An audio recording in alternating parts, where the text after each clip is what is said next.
Irmãos queridos, estamos aqui então, mais um aniversário da nossa igreja. Será que vai ser o último? Eu sinto que a gente está num looping eterno, assim, falando que nós vamos embora e nós não vamos embora nunca, né? Parece que nós estamos presos. E não vou nem falar, eu só vou. Só obrigado, Jesus, por mais um ano. E a gente encerra hoje uma série de pregações em que a gente falou sobre o desafio de pregar o evangelho numa sociedade onde é uma sociedade da pós-verdade e que muitas pessoas desconstruíram a sua fé. E hoje a gente encerra essa série de mensagens e ao mesmo tempo é o aniversário da igreja, então eu vou tentar, com a ajuda de Jesus e com a sua paciência, falar de tudo isso, se o Senhor me permitir. Talvez alguma coisa eu não vou falar muito, talvez outra coisa eu vou falar um pouco demais, que o Senhor me ajude. Mas o texto que eu tenho no meu coração, e na verdade é mais do que um texto, são vários textos. Na verdade é a mensagem do profeta Ezequiel. É isso que está no meu coração, é a mensagem do profeta Ezequiel, é todo o livro do profeta Ezequiel. E é muito audacioso pensar que é possível pregar um sermão em cima de um livro de 48 capítulos. Isso não é possível, mas eu vou tentar falar do coração da mensagem do profeta Ezequiel.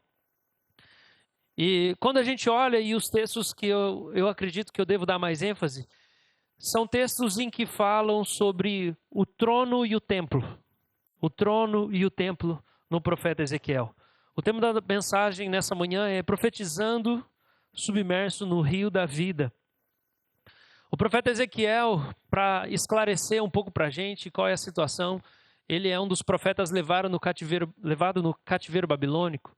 Então, antes dele você tem Jeremias, você tem Isaías, falando que por causa da idolatria, por causa da injustiça, por causa da quebra, se a gente for pensar nos dois principais mandamentos, de amar o Senhor, de amar o seu próximo, o povo escolhido de Deus, a igreja de Deus no Antigo Testamento, ela tendo sido liberta, arrancada do Egito, o Deus tendo feito uma aliança com o povo, mostrado a sua generosidade, esperado que o povo cumprisse a sua parte da aliança, o povo não fez nada disso.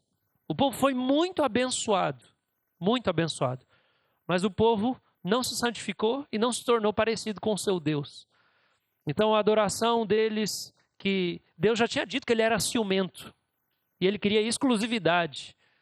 Deus é monogâmico, ele tem uma mulher só, e ele não aceita que o povo dele tenha mais de um marido. Então Deus diz, é só a mim que vocês vão adorar, porque eu sou ciumento. Se você arranjar outro amante, outro ídolo, eu não vou aceitar isso.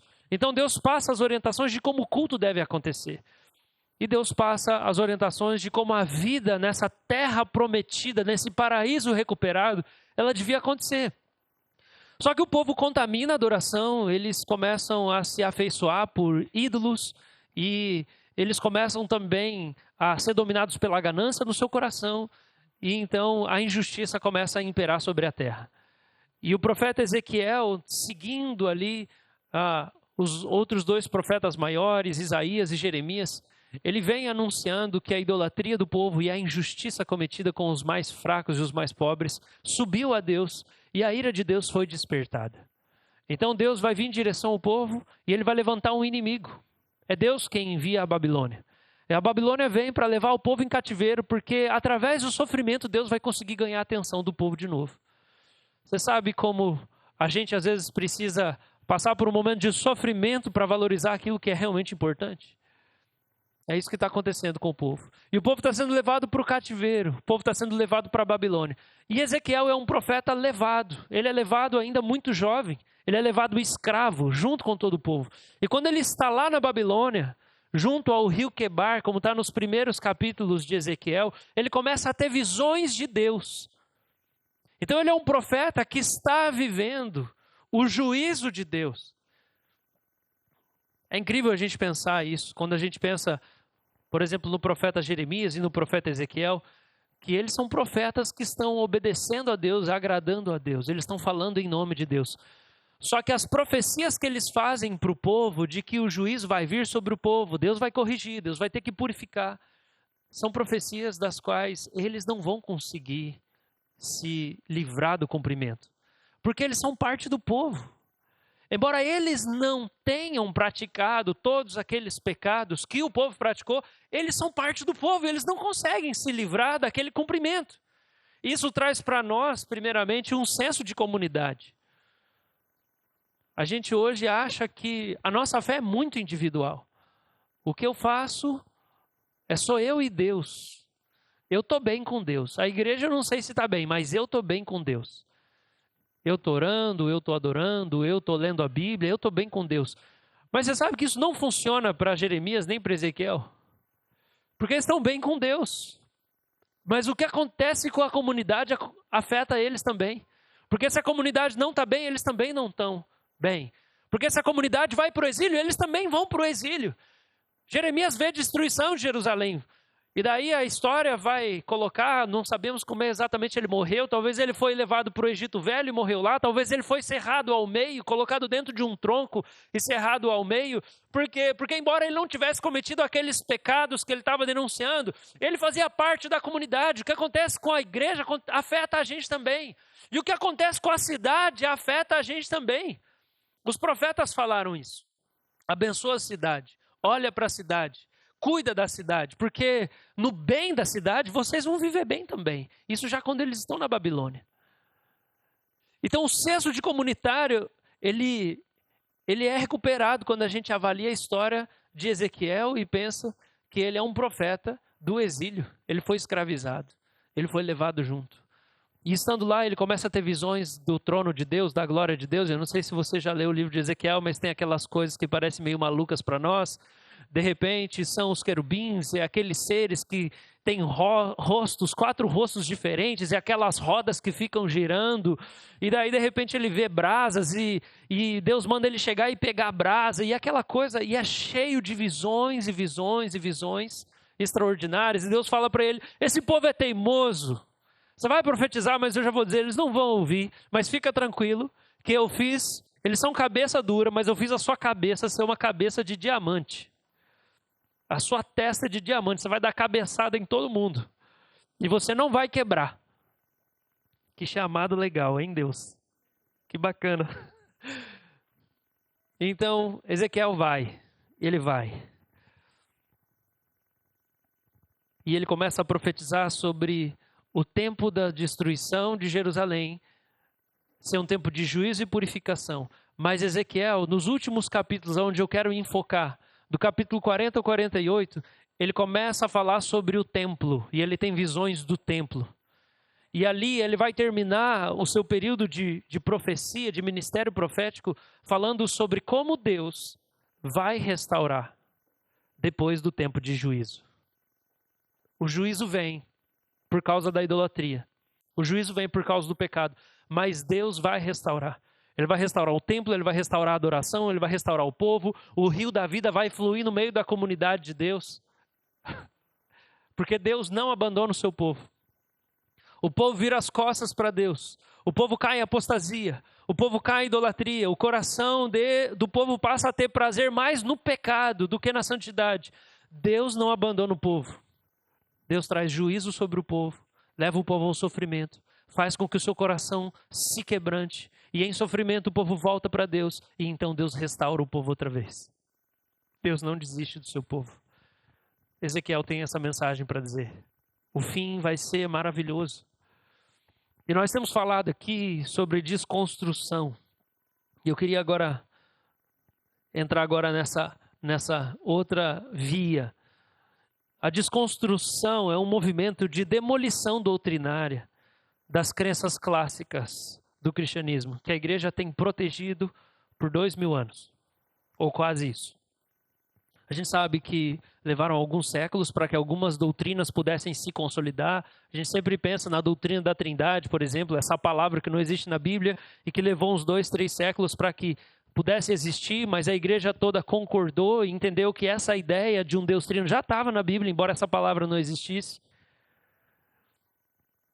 Antigamente, esses movimentos de desconstruir as doutrinas clássicas, eles receberam inúmeros nomes.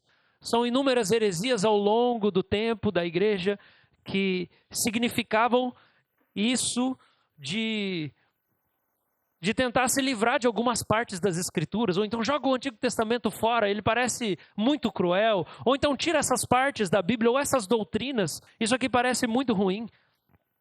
E a gente sabe que o que a gente está chamando de desconstrução hoje, isso foi apontado no domingo passado, está diretamente atrelado à influência filosófica moderna.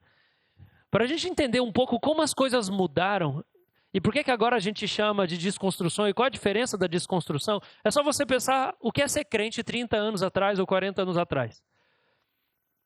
Eu morava lá no interior do Paraná, e talvez alguns de vocês experimentaram um pouco isso, né? Mas em lugares menores, o crente ele era visto como uma pessoa esquisita, ou como uma pessoa estranha, ou bitolado demais. Era assim que o crente era visto, 30, 40 anos atrás. Ele é um bitolado, ele é estranho. Alguém de vocês teve esse sentimento, passou por isso? Faz o sinal, sim? Era assim que se via o crente. Ele é um bitolado, ele é um estranho, é exagerado. Mas isso é 30 anos atrás. Hoje, ser crente não é considerado estranho. Hoje, ser um cristão é ser considerado perigoso. A coisa está muito diferente. Se você é crente, você é uma pessoa perigosa. Você é um opressor. Você é um repressor.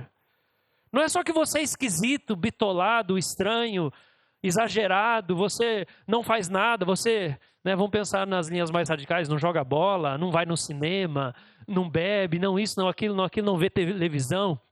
Hoje vocês pegaram, né, os irmãos aí que passaram pela Assembleia, Deus é amor, eu sei, tem vários aí. Não via televisão, mas ela estava guardada dentro do guarda-roupa, né? Então era só assim, bitolado. Mas não é isso. O tempo que a gente vive hoje fala e aponta para nós que ser crente é ser perigoso.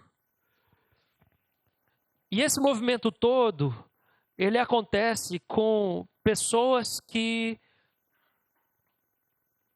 tendo sido já crentes fervorosos, talvez você conheceu alguém assim, eu acredito que sim.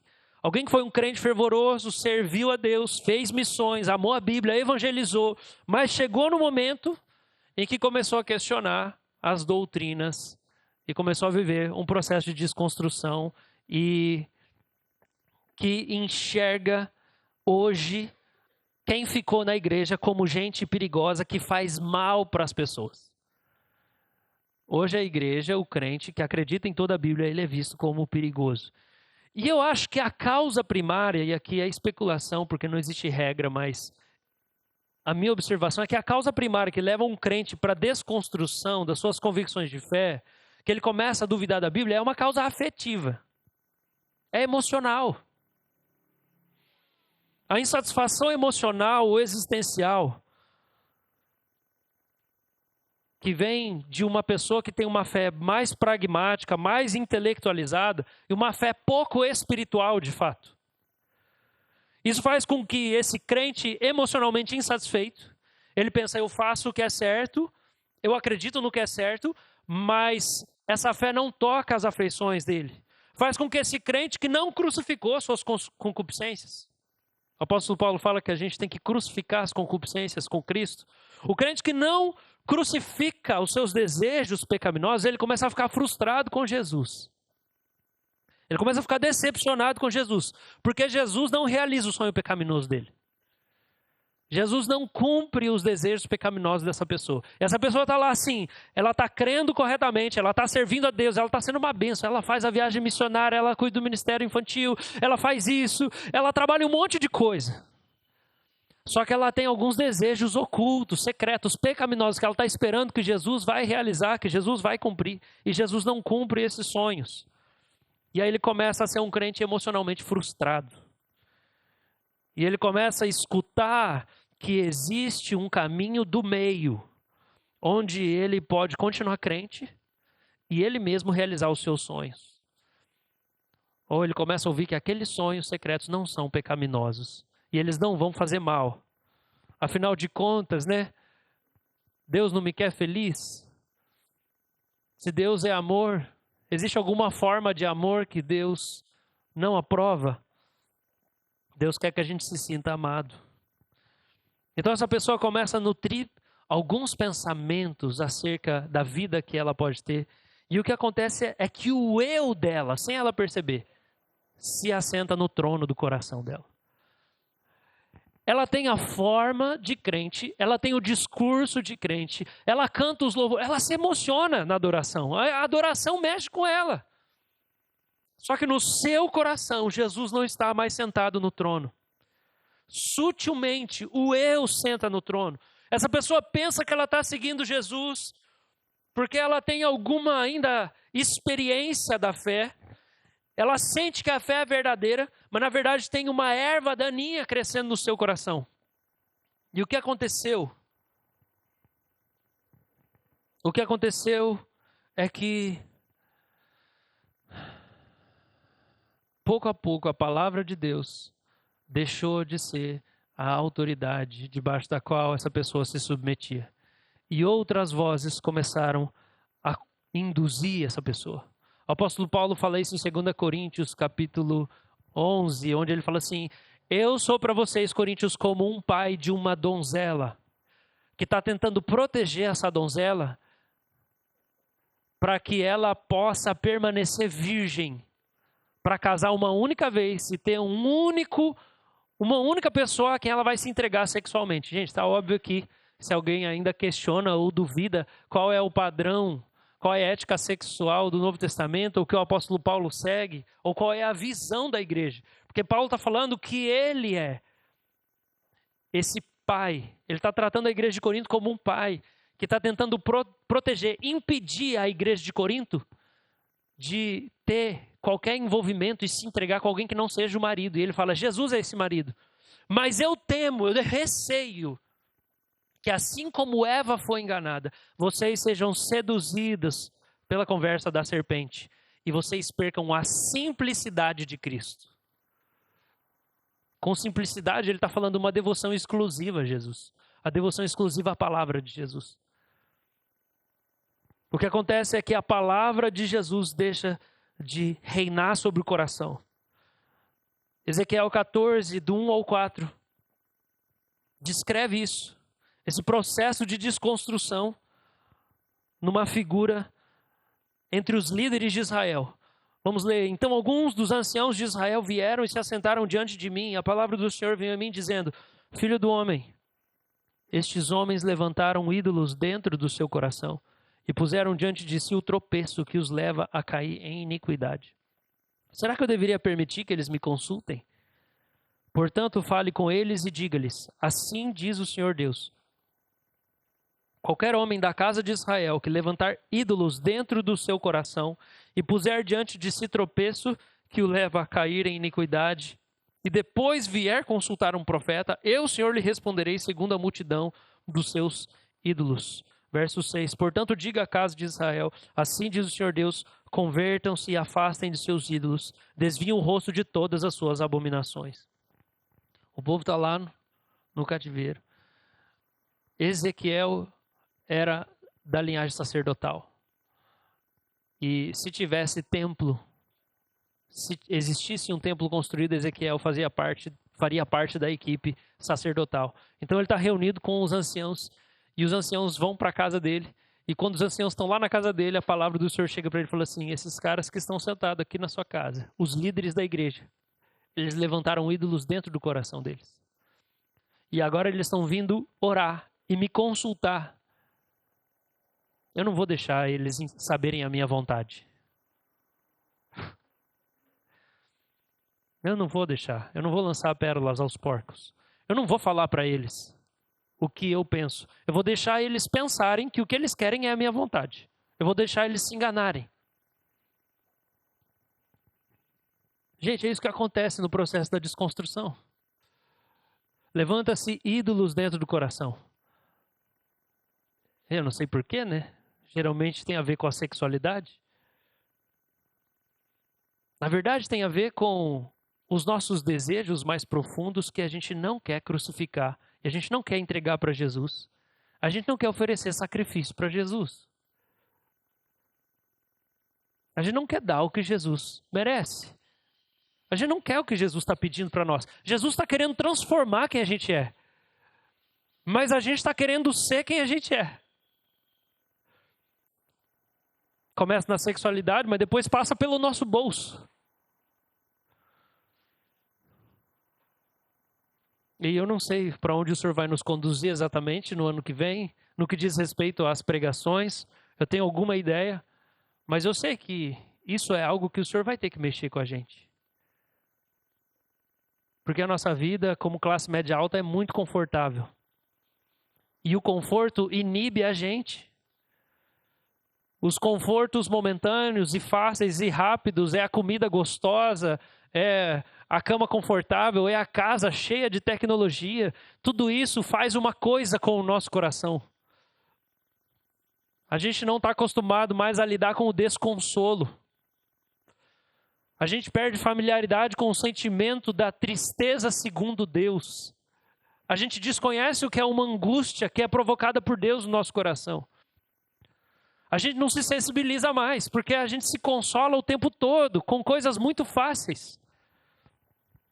Esse é o efeito colateral da bênção, da prosperidade, de quando finalmente o Senhor está respondendo orações e tanta luta e tanto trabalho. O lado positivo é como saiu numa pesquisa nesses dias, é que a nossa geração, ela fica, não sei quantas vezes mais. Os pais de hoje passam muitas vezes mais tempo do que os pais da geração passada. Porque agora a gente tem tempo, né? Porque agora a gente tem dinheiro. Nós não temos que trabalhar igual louco. Tem uma ascensão social que traz esse benefício. Os pais da minha geração agora brincam muito mais com os filhos, dão muito mais atenção, estão mais presentes. Esse é o lado bom. A gente ascendeu. Glória a Deus por isso. O lado ruim é uma insensibilidade que isso acaba causando no nosso coração em relação a quem passa necessidade, porque a gente se isola.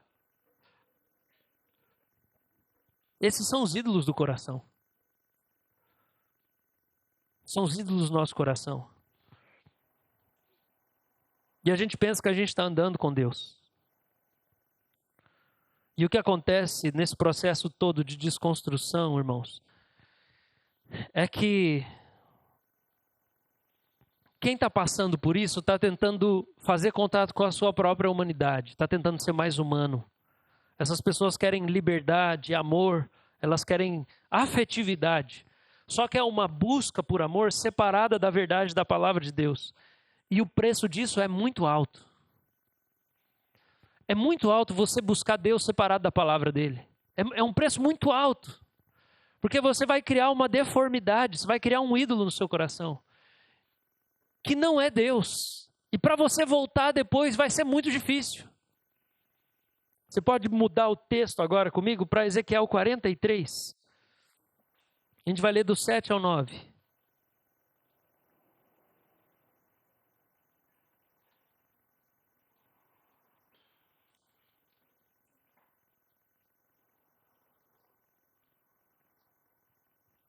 No capítulo 43, agora Ezequiel, a partir do 40, ele começa a ter visão do templo.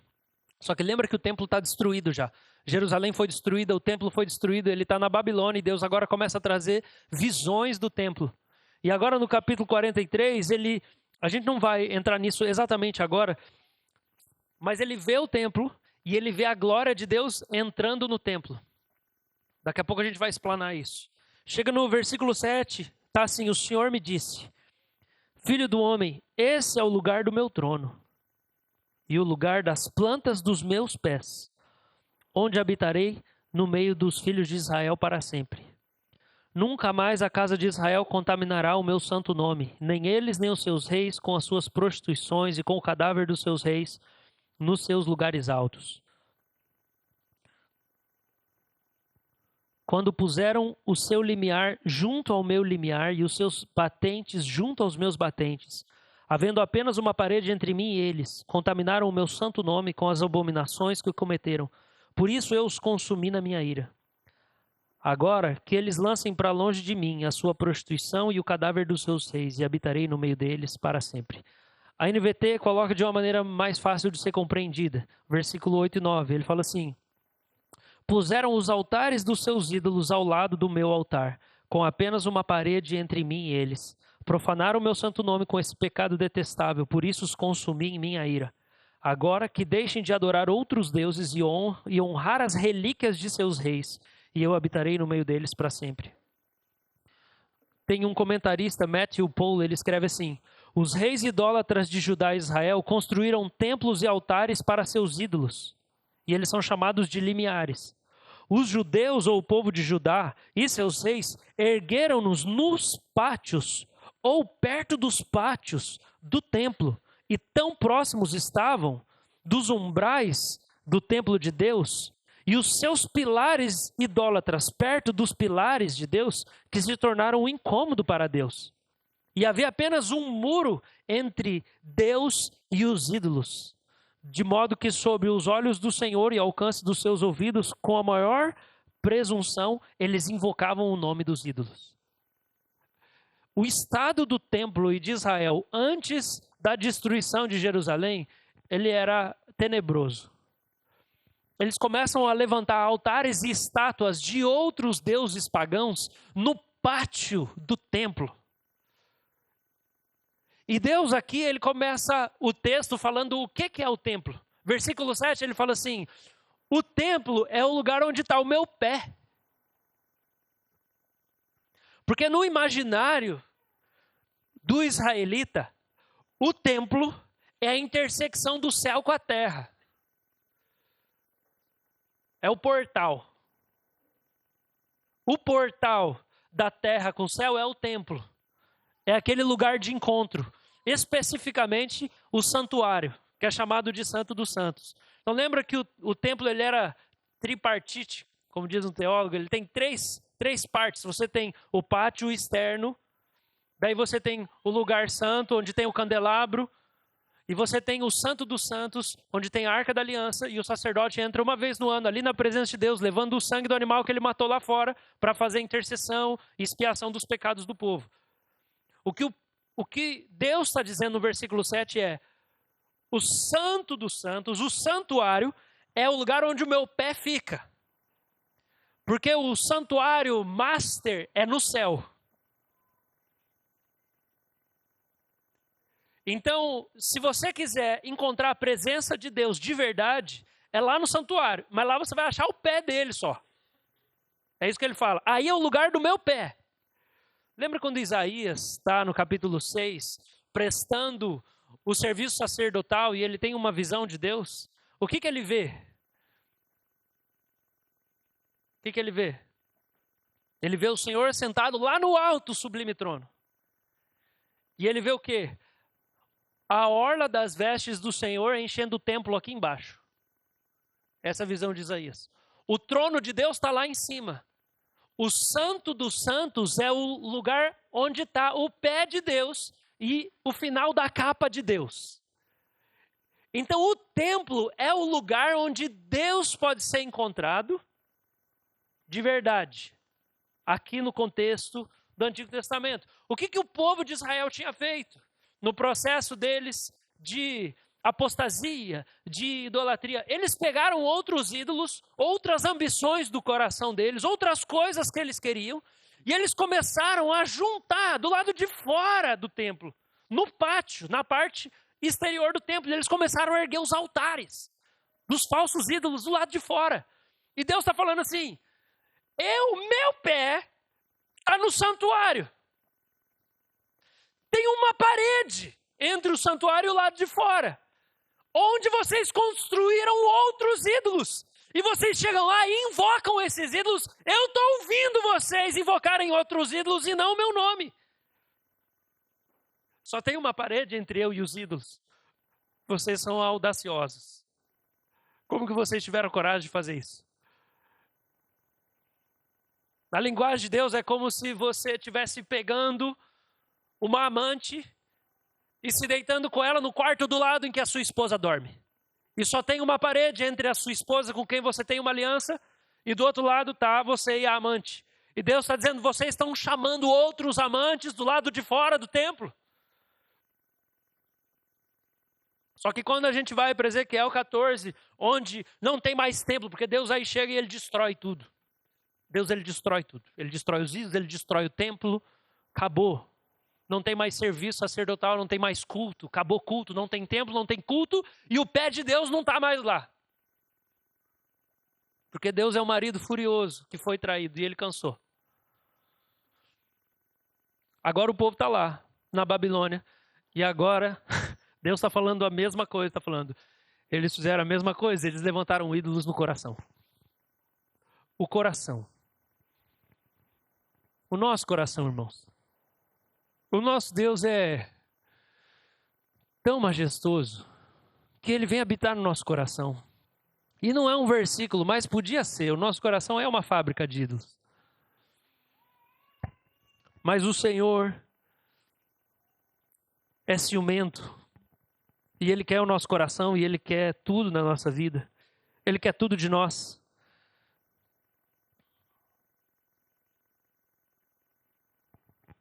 Quando a gente fala do templo aqui, a gente está falando desse lugar de culto, da presença de Deus. E o que o povo fez foi desdenhar a singularidade da adoração. E aqui eu quero juntar isso tudo que a gente está conversando, da desconstrução, da idolatria de Israel. Existe um desdém pela santidade, tá? E é isso que a desconstrução faz. Existe um desdém da santidade.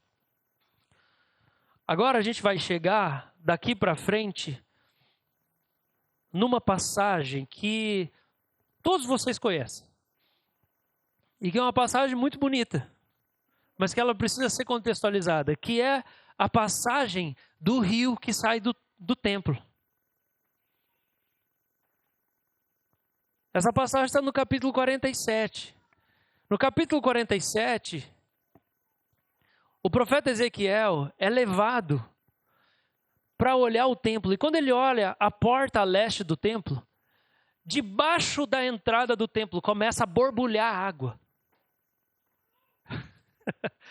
Começa a borbulhar água. E essa água começa a borbulhar e ela começa a sair. E ela vai se formando um riacho. E esse anjo vai levando Ezequiel e vai mostrando. E ele começa a andar. E no que ele vai andando, passa 500 metros, dá no tornozelo, passa 500 metros, dá no joelho, 500 metros, dá na cintura, e daí já não dá mais pé. E esse rio vai indo embora, e onde ele vai passando, depois ele vai desembocar no Rio Jordão, e do Rio Jordão ele vai desembocar no Mar Morto. O significado dessa passagem é muito importante para nós, e esse é o tema da mensagem nessa manhã. Quando você pensa na construção do templo, entre o santo lugar e o santo dos santos, você tinha bordado frutas e flores na parte interna. No lado de dentro, quando você entrava no santuário mesmo, e você tinha a Arca da Aliança, o que tinha em cima da Arca da Aliança? O que tinha? A escola dominical está fazendo falta, né, irmãos? O que tem em cima da Arca da Aliança? Querubins talhados, um de frente para o outro. Tudo aquilo ali representa o paraíso. Representa o Éden. Você tem aquelas flores e frutos ali, representando o jardim do Éden, e aquela fertilidade, aquela riqueza da presença de Deus. Você tem naquela parte interior os querubins, porque a Escritura vai falar que o Senhor cavalga sobre os querubins. Aquele de fato é o lugar da presença de Deus, e é ali que o trono de Deus está. Então o Éden foi o primeiro santuário que Deus construiu em um mundo sem pecado. O teólogo Greg Beale fala assim que quando a gente vai para o tabernáculo ou para o templo, Deus está querendo devolver a presença dele para o povo no contexto de pecado. No Éden não tem pecado, a presença de Deus está lá em todo lugar. Depois da maldade entra no mundo, o homicídio, o ódio, a idolatria entra no mundo. Agora Deus quer voltar com a presença dele, só que o contexto é diferente. Porque agora quando Deus quer dar a presença dele para o povo, é num contexto em que a presença de Deus enfrenta rivalidade. O povo de Deus não quer só Deus, o povo de Deus quer Deus, mas quer outros também. O povo de Deus tem outros amantes, existe uma competição e existe uma rejeição de Deus. Irmãos, Essa é a história do povo de Deus. E essa é a nossa história, essa é a sua história. A história de que nós perdemos esse paraíso, o Senhor vem até nós, o Senhor nos traz de volta para Ele, para a presença dEle, mas ainda aqui a gente acaba tendo rivais, embora Ele seja muito bom, a gente ainda acaba às vezes rejeitando a presença do Senhor. Greg Beale escreve, mesmo quando Deus revela a sua presença por meio do tabernáculo, no livro do Êxodo, o povo rejeita a presença com a construção de um bezerro de ouro, no ato de idolatria.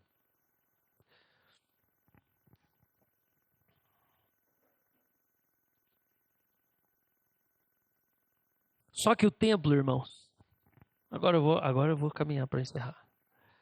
O templo é a estrutura que sustenta a presença amorosa de Deus.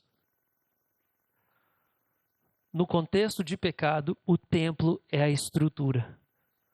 O único jeito da gente ter contato com a presença de Deus, novamente, se a gente tivesse nascido há 1.500 anos atrás, 1.500 não, 2.500 anos atrás, se a gente tivesse nascido no meio do povo, ou sendo uma nação gentil, que a gente fosse morar em Israel, o único jeito seria através do templo. Sabe por que tem todas aquelas leis de purificação e ritual dos levitas, e lava isso, e faz aquilo, e tem que ser dessa linhagem, não pode ser defeituoso? Porque Deus está querendo dar acesso para a presença santíssima dele, majestosa, incomparável, dentro de um mundo cheio de maldade, de pecado. E o único jeito é que ele vai ter que criar um lugar seguro para a presença dele ser encontrada. Porque o plano dele, o plano de Deus, é voltar a morar na terra. Todas essas figuras que a gente está citando aqui, do jardim, do templo, do rio, aparece em Apocalipse 22. Lá na Nova Jerusalém, de onde do trono sai o rio da vida. E lá está o Cordeiro. E fala que não vai ter santuário lá. Por quê? Porque Jesus é o santuário, está escrito. O Senhor é o santuário. E sabe qual que é o tamanho do santuário? É o tamanho da cidade inteira. Porque nessa presença de Deus não vai ter mais maldade, idolatria, o nosso culto vai ser perfeito, ninguém vai sofrer injustiça, não vai ter mais sofrimento. Tudo vai ser o santuário de Deus. Deus vai morar em tudo, irmãos. Só que enquanto o juízo final não acontece, a maldade não é eliminada por completo da criação, Deus tem que se confinar. Deus não pode aparecer simplesmente. E como que isso acontece? É através da estrutura. É a estrutura do templo que contém, que sustenta a presença amorosa de Deus. Vocês estão entendendo, irmãos? Eu estou chegando em algum lugar. Então tá, agora eu vou para o último momento da mensagem. Eu quero que você veja comigo Ezequiel. Lá capítulo 10, por favor.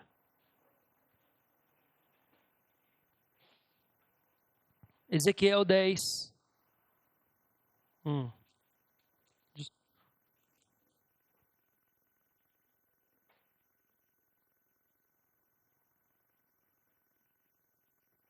Desculpa. Primeiro vamos ver Ezequiel 1:26. Porque eu quero que vocês entendam de maneira bem clara a presença de Deus e a glória de Deus. Ezequiel 1:26. Olha só, Ezequiel 1:26. Olha a visão da glória de Deus que Ezequiel tem.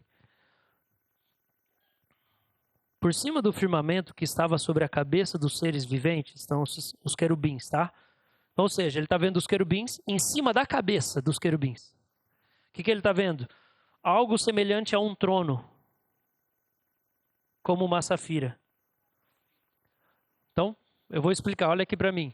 Ezequiel está tendo uma visão daqueles 4 seres celestiais. Então, eles estão colocados em cima da cabeça deles, tem um trono. Ou seja, eles são os conservos que carregam o trono de Deus. São os querubins. Esse é o papel dos querubins. Eles carregam a presença de Deus. Lembra da Arca da Aliança? Que tinha que ser levada sobre os ombros dos levitas? Aquilo é uma representação Porque Deus se move, Salmo 18 ele fala isso, que o Senhor cavalga os querubins. Deus não anda, ele é levado por criaturas que ele fez, que são os querubins. E ele não levanta, ele fica sentado mesmo no trono. Isso torna tão especial o fato de Estevão ver Jesus levantado, quando ele vai ser martirizado. Porque Deus não levanta do trono para andar, ele não anda. Ele fica sentado no trono. Versículo 26 mesmo. E sobre essa espécie de trono estava sentada uma figura semelhante a um ser humano. Jesus.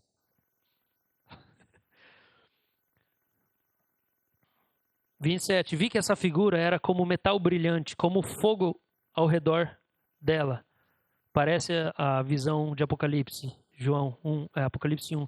Desde a sua cintura e dali para cima, e desde a sua cintura e daí para baixo, vi que essa figura era como fogo, e havia um resplendor ao redor dela, como o aspecto do arco que aparece nas nuvens em dia de chuva, o arco-íris. Assim era o resplendor ao redor. Essa era a aparência da glória do Senhor. Ao ver isso, eu caí com o rosto em terra, e ouvi a voz de quem falava. A aparência da glória do Senhor é Jesus. Jesus é a glória de Deus. Jesus é a glória de Deus, irmãos. É um homem sentado no trono, é Jesus. A glória de Deus é a pessoa de Jesus. Então, primeiro ele tem essa visão. Aí agora você olha o capítulo 10 de Ezequiel, versículo 18.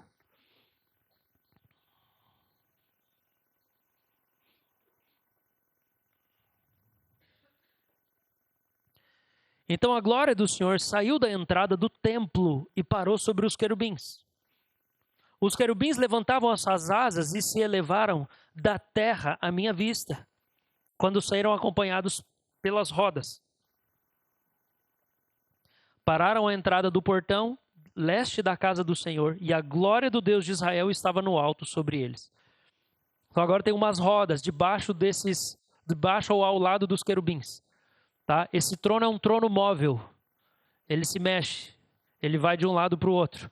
Só que agora o que acontece? A visão dele aqui é que a glória, o trono, ele está saindo do templo. Lembra que Deus falou, que a gente leu aqui, Ezequiel 43, acho que é o versículo 7, ele fala assim, o trono é o lugar do meu pé. Só que agora Ezequiel está vendo outra coisa. Ele está vendo Deus ir embora do templo. O único lugar onde Deus pode ser encontrado, ele está levantando. Capítulo 11, versículo 22. Então os querubins elevaram as suas asas, e as rodas os acompanhavam, e a glória do Deus de Israel estava no alto sobre eles. E a glória do Senhor subiu do meio da cidade e se pôs sobre o monte, que está a leste da cidade. Depois o Espírito me levou à caldeia, para junto dos exilados, numa visão pelo Espírito de Deus. E a visão que eu havia tido se afastou de mim. Então contei aos exilados todas as coisas que o Senhor me havia mostrado. Então ele está vendo esse trono, a glória de Deus, que é o trono, é Jesus, sair da porta do templo, ser elevado e ir embora da cidade.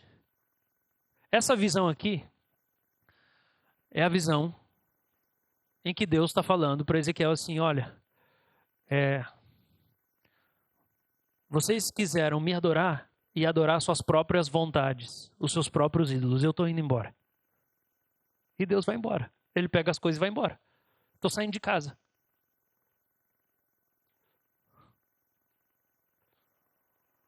É por isso que o templo vai ser destruído, porque Deus não está mais lá.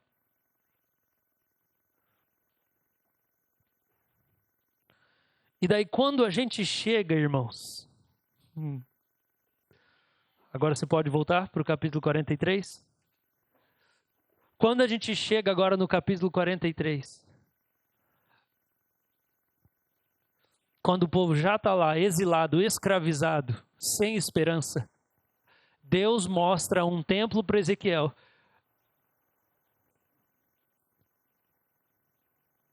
E nesse templo, olha o que aparece, verso 1. Então o homem me levou ao portão que dá para o leste. E eis que do lado leste vinha a glória do Deus de Israel. A sua voz era como o som de muitas águas, e a terra resplandeceu por causa da sua glória. Lembra que o rosto de Moisés resplandeceu quando ele desceu do monte? porque ele estava diante da glória de Deus. Agora, pensa no sol vindo. Pensa no sol baixando, assim, uma bola de fogo, uma coisa gloriosa, vindo, baixinho da terra, e a terra toda começa a ser transfigurada na presença dessa glória, desse trono móvel. É isso que Ezequiel está vendo. Ele está vendo Deus descer, e ele está vindo, e olha o que o texto fala, é o som de muitas águas. O verso 2, e a terra resplandeceu por causa da sua glória. A terra começa a ser transfigurada. Verso 3, o aspecto da visão era como o da visão que eu tive quando vim destruir a cidade, e como as visões que tive junto ao rio Quebar. Então caí com o rosto em terra. A glória do Senhor entrou no templo pelo portão que dá para o leste. A glória de Deus voltou. E o Espírito me levantou e me levou ao átrio interior, e eis que a glória do Senhor enchia o templo. A glória do Senhor encheu o templo. Irmãos, a esperança aqui é recuperada. O que o profeta está dizendo é assim: no nosso tempo de idolatria, de injustiça e de maldade, Deus nos abandonou e a presença dele saiu do templo. Saiu do templo, o templo foi destruído. Só que a presença não se foi por completo, porque esse trono móvel acompanhou o povo na ida para o cativeiro. E o que Deus quis dizer é que ele estava no cativeiro junto com o povo. O trono saiu e foi junto. Só que não era mais aquela presença gloriosa, era uma presença de correção. Não era um tempo de grande alegria e festividade. Era um tempo de purificação. Não era um tempo muito gostoso na presença, mas a presença de Deus continuava com eles. Só que agora Deus está dando uma visão para Ezequiel para dizer assim, os dias de glória vão voltar. Os dias de glória vão voltar. Só que essa visão, irmãos, vai se tornar a visão do capítulo 47. Aonde o rio sai de dentro do templo. Irmãos, o significado disso tudo para nós é muito especial. E o significado é o seguinte: quando a glória de Deus enche o templo de Deus, isso não cabe dentro da igreja.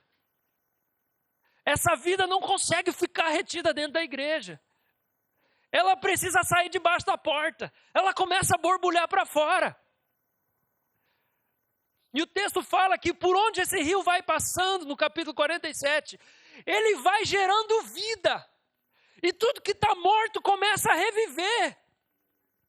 Esse é o rio da vida de Apocalipse, é o rio da justiça do profeta Amós. Esse é o rio de Deus.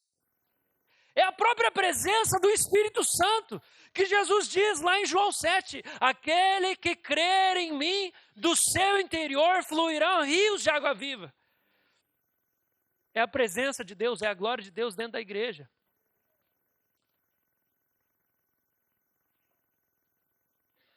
Se a gente for transportar tudo isso que é falado do templo para a nova aliança, para nós, como que isso se aplica depois do evangelho? Isso se aplica da seguinte maneira: assim vocês não são mais estrangeiros e peregrinos, mas concidadãos dos santos e membros da família de Deus, edificados sobre o fundamento dos apóstolos e profetas, sendo ele mesmo, Jesus Cristo, a pedra angular do templo. Nele, todo edifício bem ajustado cresce para ser um santuário dedicado ao Senhor. E nele também vocês estão sendo edificados junto com os outros para serem morada de Deus no Espírito. Nós somos hoje uma representação desse templo. Nós somos edificados sobre Cristo. Só que, irmãos, não basta só essa glória aqui em nós. Não basta a glória em nós. Essa glória precisa sair debaixo da porta. O rio da vida tem que correr. Quem encontrar a gente tem que encontrar a vida. Tem que sair para fora. Tem que encontrar os que sofrem. Tem que encontrar as pessoas em crise. Tem que encontrar os angustiados. Tem que encontrar. A glória de Deus, quando ela vem mesmo, ela não fica contida, retida, guardada. Ela borbulha por debaixo da porta, não dá para segurar. Jesus só estava passando no caminho, alguém encosta na roupa dele, é curado.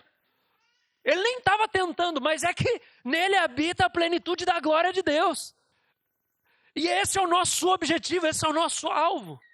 Que a vida de Deus possa transbordar de nós, que quem sofre possa ser consolado. E que o que a gente tem para oferecer é palavra, é poder, é amor, é serviço, é cuidado. A gente precisa, como igreja, para o ano que vem, a gente precisa ter bem claro qual é a nossa missão, de quem que nós vamos cuidar, quem que nós vamos evangelizar, quem que nós vamos servir, quem que está sofrendo que nós vamos abraçar. Nós oramos aqui a oração de Francisco de Assis, alguns domingos atrás. Nós temos que ser isso aí. Quem que está em guerra que nós vamos fazer paz? Quem que está sofrendo que a gente vai trazer cura? Quem que está triste que nós vamos alegrar? Porque essa presença em nós, ela precisa sair debaixo da porta. Porque nós estamos edificados sobre Cristo Jesus. A igreja agora é o ponto de intersecção do céu para a terra. Agora a igreja é o lugar onde o pé de Deus está. É aqui que o pé de Deus está. E eu quero beijar os pés dele. Eu quero beijar os pés dele como aquela pecadora. E isso tem tudo a ver com desconstrução, irmão. Sabe por quê?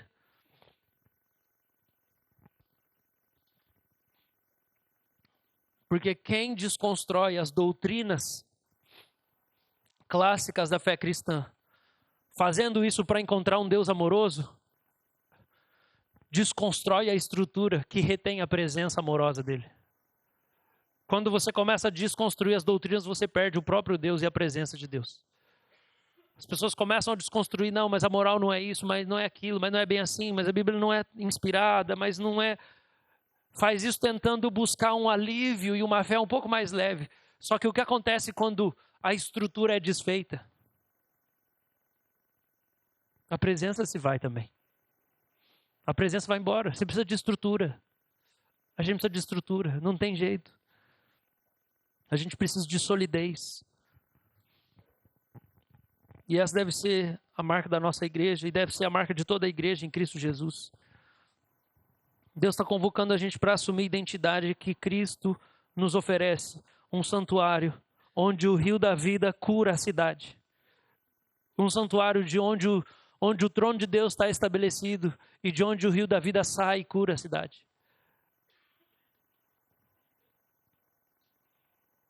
Como alguns gostam de falar difícil, a gente precisa de ortodoxia, ortopatia, ortopraxia. A gente precisa de palavra, a gente precisa do poder, a gente precisa de prática.